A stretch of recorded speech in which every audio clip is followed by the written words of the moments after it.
friends, welcome to Circuit Info YouTube channel.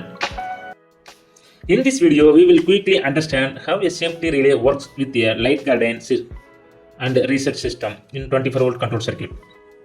First, let's look at the purpose. A safety relay is used to protect both machine and the operator.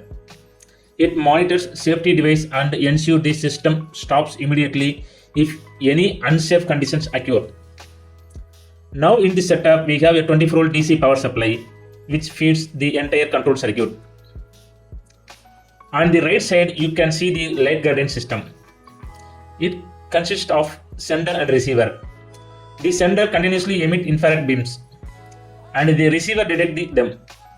If any objects interrupt these beams, it means someone has entered the dangerous area.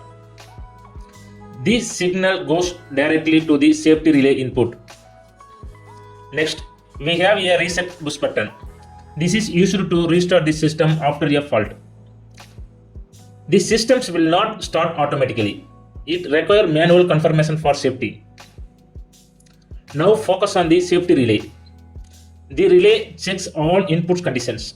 If everything is normal, is activate its safe output. These outputs are connected to two contactors R1 and R2.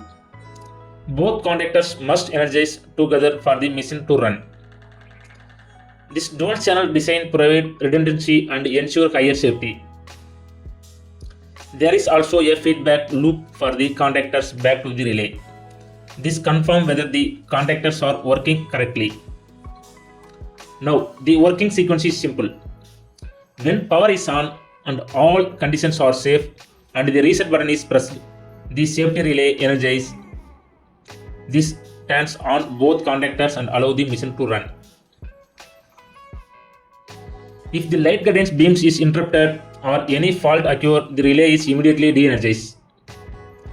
This cut off power to both contactors and start the machine instantly.